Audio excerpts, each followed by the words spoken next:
Welcome everyone to our third day, our Future Leaders Day of the conference. We've had an amazing 2 days of plenaries with very influential speakers and leaders from the community, from the nation on people with IDD.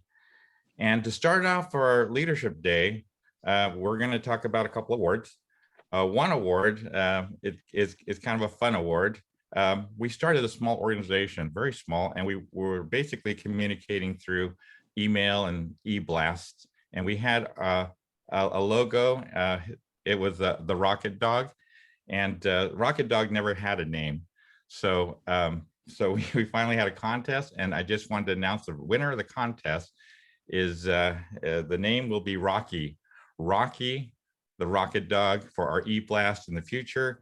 And it symbolizes a lot of things, such as the rocky path we have, and in terms of what we're trying to accomplish, which is equity of healthcare. And so you'll see pictures of Rocky later. But on a more serious note, the Future Leaders Day is so important for us. This day is made for and by Student Resident Committee. And as future leaders, it's important to look at the past and move towards the future. And we have a very special award.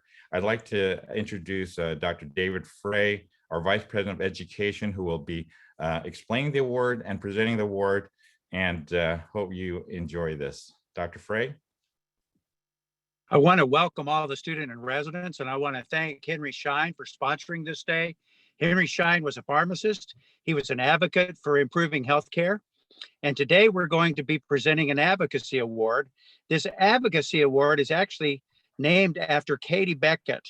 Katie was the very first recipient of Home and Community Services. And in fact, back in the 1980s, when Katie was born, you could only get support if you stayed in an institution like a hospital or a large facility for people with intellectual disability. And so advocacy on the part of Katie as a small child by her mother, Julie, actually changed the world for all of us. So as future leaders, I want to encourage you to be an advocate for change. And we are so blessed this morning to have Julie Beckett. And I would like to introduce Julie, and I'd like for you to hear her story. She actually co-founded Family Voices. She's been an effective advocate for families and people with disability for many years. And she can explain to you what a waiver is and why she is known as the Waiver Mom. Julie, welcome to AADMD's virtual conference. And I want to congratulate you on being the latest recipient on the Katie Beckett Advocacy Award as Katie's mom. Congratulations. Thank you, Dave. Thank you so much. I really appreciate that. It's a wonderful opportunity to be here today. I'm home in Cedar Rapids, Iowa. Many of you may not know Katie's story, so I'll just give a quick overview of how things are with her. Katie actually was born 3 months premature, but it wasn't she that had the problem. Unfortunately, it was me. I got preeclampsia and my kidneys failed, so they had to take Katie early. She was born on March 9th, 1978, and seemed to be doing well. She just had to grow. Then she got home and life was really good for her. But then at the end of the summer, she was home by May 6th, which is her dad is adopted, and that was his chosen day. So it was important for us to make sure she got home in time for his chosen day. And then she was home all summer long, did really, really well, grew. She was almost 9 pounds by September 1st. Unfortunately, that was Labor Day weekend. And Mark and I had plans. So we took Katie with us. And when we got her home, everything seemed to be fine.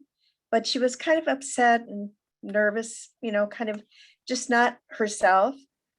By Thursday, she had impossibly been a really, really difficult, not like herself at all.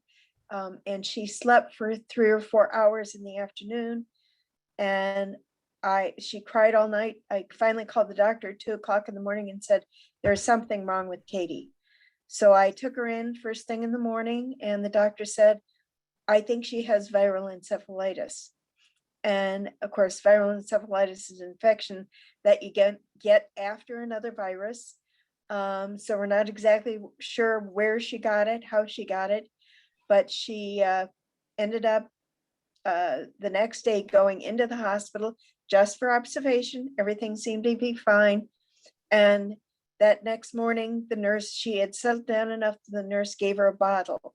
Unfortunately, after she gave her the bottle, Katie had a grand mal seizure, aspirated, went into severe respiratory distress, and fought that for 3 or 4 hours on that Sunday. We were, I was at church, came down from church to find a bed empty. And I said, where's Katie? And they said, she's in the ICU. So I went to the ICU, and sure enough, she was in major distress. We lasted as much as we could. We prayed, we did all we could do. By 3 o'clock that afternoon, she had another grand mal seizure and went into a coma.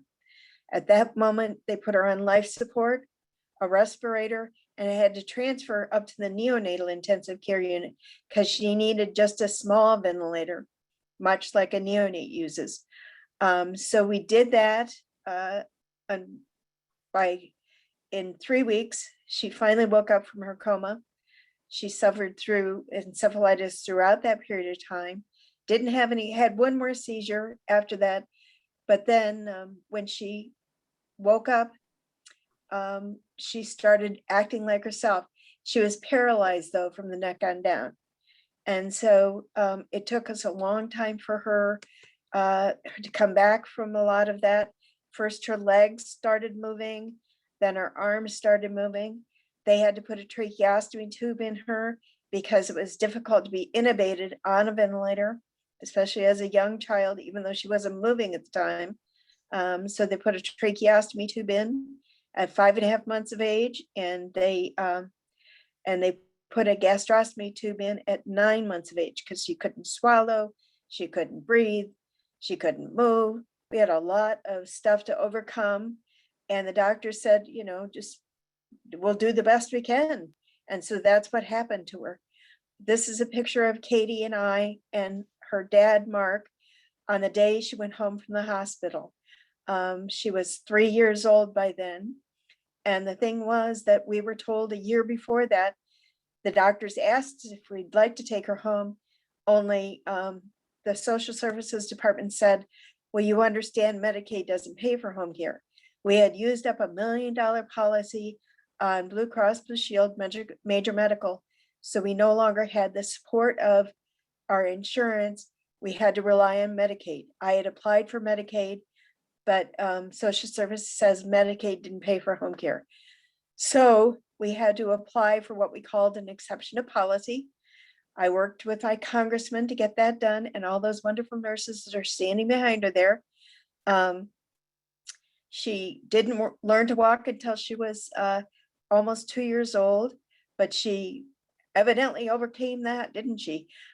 She was quite the little trooper and just marched right through it.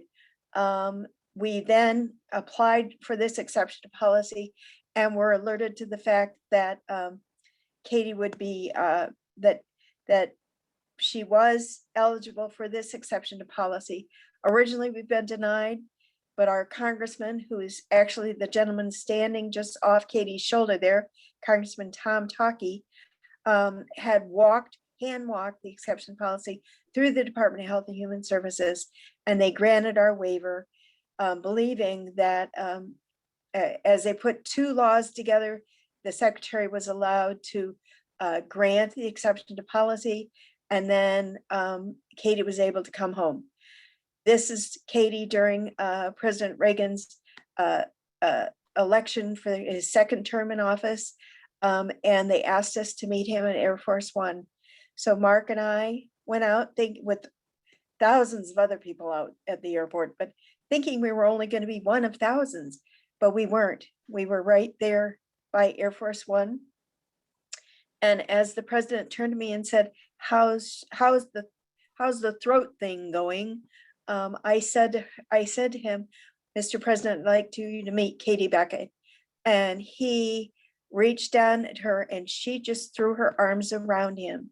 And he picked her up and it was just heaven on earth. So it's all those kind of important points.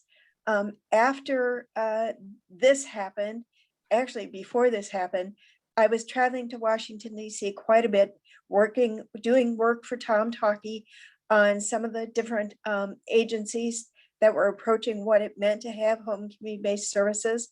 And I was an attendee and supposed to be there as a parent, which was wonderful. And I really appreciated it. It was after that that I continued to work.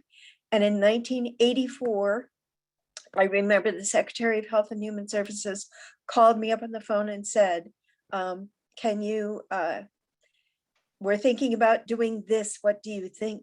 And I'm like, can I call you back after I get done sectioning Katie?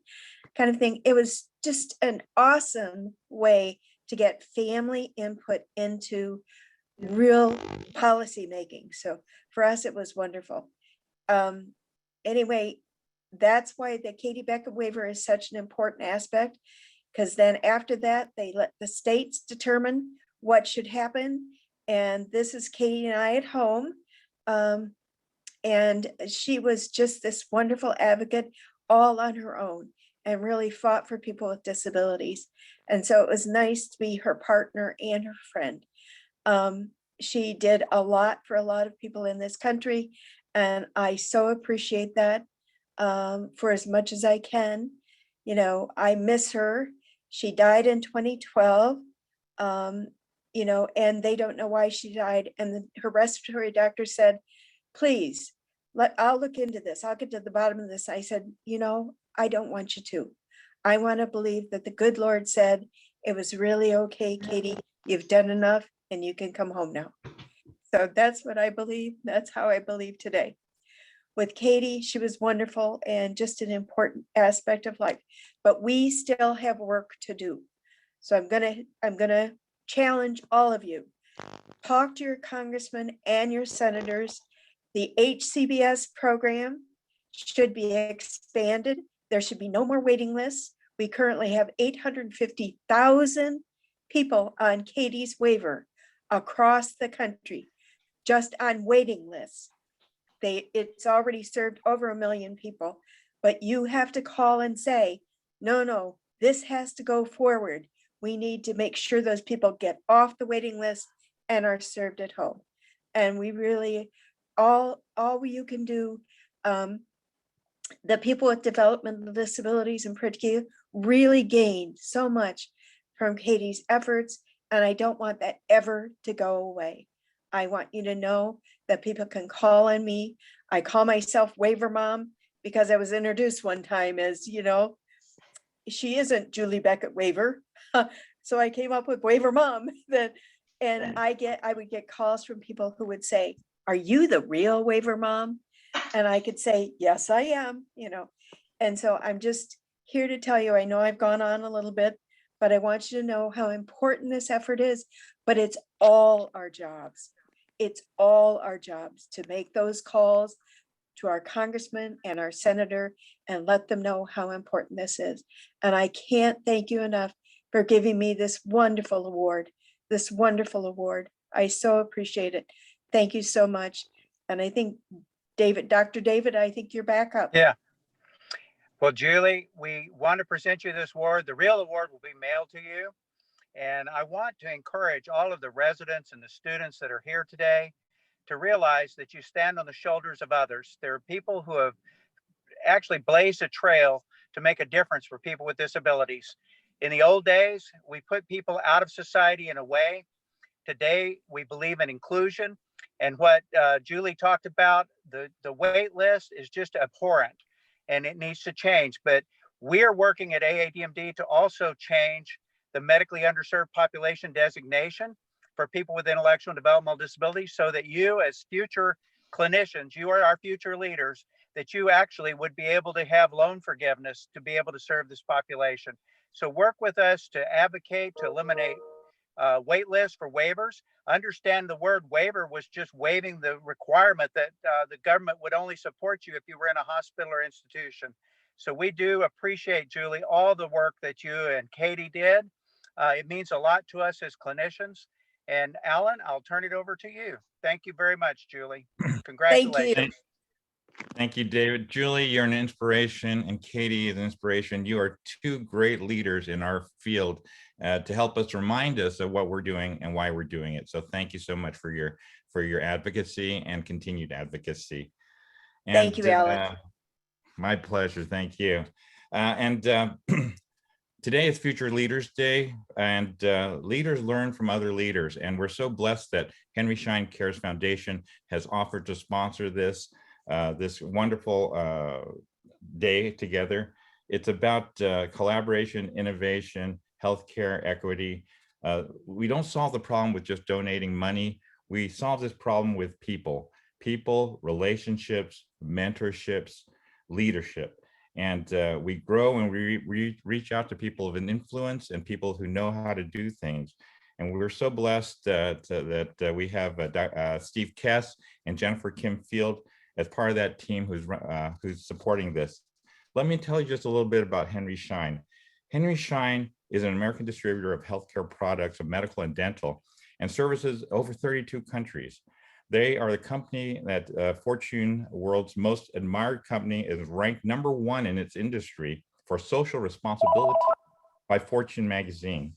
Henry Schein has been recognized by the Ethisphere Institute as the world's most ethical company 6 times as of 2017. Leading Henry Schein Cares is Steve Kess, who's been with Henry Schein for over 30 years in various executive management positions, and he's the founding president of the Henry Schein Cares Foundation, the company's global corporate social responsibility program.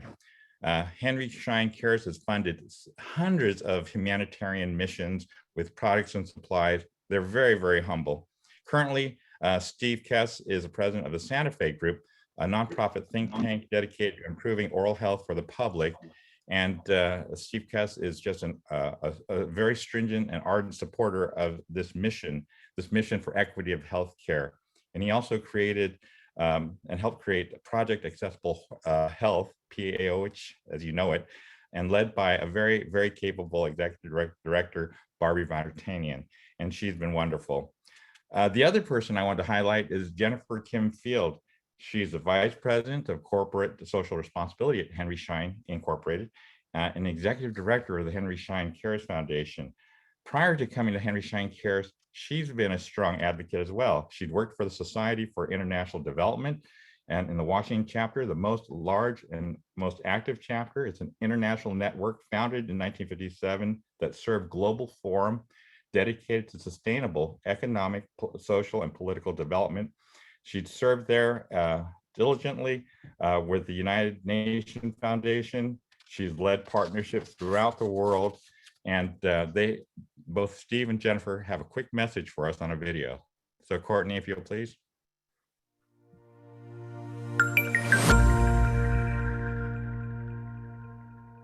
Hi, I'm Steve Kess. I'm the Vice President of Global Professional Relations for Henry Schein. Hello, I'm Jennifer Kim Field, Vice President of Corporate Social Responsibility and the Executive Director of Henry Schein Cares Foundation. And we are both very, very pleased to be the co-sponsor of the AADMD's Medical and Dental Student Plenary Workshop Day. You know, you all are the future of healthcare as it relates to serving this most underserved population. And we take our hats off to all of you for going the extra mile, for having the passion and the compassion to serve this population and the special challenges that they bring to care.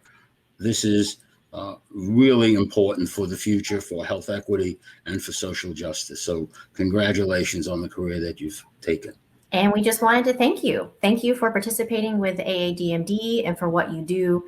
Henry Schein Cares, which is our corporate social responsibility program, has focused for over 2 decades around health equity and access to care for underserved communities around the world.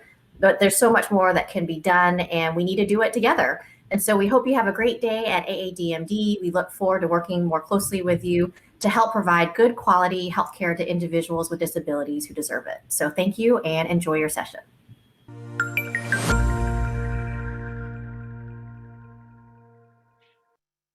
So thank you, Henry Schein Cares Foundation, for not just sponsoring Future Leaders Day, but partnering with AADMD for a more inclusive, quality healthcare system and health equity.